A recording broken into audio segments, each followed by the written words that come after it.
मछली के एक निवाले के साथ एक गिलास पानी पीना पड़ेगा, इतना मसाला ये कहाँ मिल रहा है भाई। आज मेटा स्टोरीज की वीडियो में हम आपको ले चलते हैं फव्वारा चौक पेशावर। फव्वारा चौक पेशावर में मिलती है तेज मसालेदार मछली। इसके साथ साथ इनके पास 2 किस्म की मछलियाँ मौजूद हैं और चिकन फ्राई भी ये बेचते हैं। इनका कहना है कि इनकी मछली और चिकन में इतना मसाला होता है कि लोग पानी पीने पे मजबूर हो जाते हैं। आइए जानते हैं कि ये कौन से मसाले इस्तेमाल करते हैं और इतनी मसालेदार मछली इनकी पेशावर में क्यों चलती है, जानते हैं। इधर बस ये मच्छी और चिकन पीस बेच रहे, ये 220 रुपया, ये 280 रुपया, मुर्गी 455 रुपए किलो गया। ये सदर पेशावर फव्वारा चौक, ये शाम को अभी है, इंशाल्लाह अभी स्टार्ट हो गया। रात 1 बजे मसाला खुद बना रहा हूँ, लोग बहुत पसंद करते। ये तो हम तेज़ मसाला बनाता हूँ, बस 4 बजे लगाता हूँ और बस इधर ताज़ी लाता हूँ। फिर ये सिल्वर है और मली है, ये 750, ये 850 रुपया। मुर्गी ये 200 लिग पीस देना 220 रुपया और ये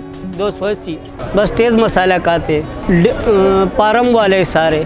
बस सब भाई अल्लाह का उम्मीद है इससे सब खुश रखेगा। बस अल्लाह दी टूट पर्जी की, अल्लाह दी आबाद खुशहाल साथी।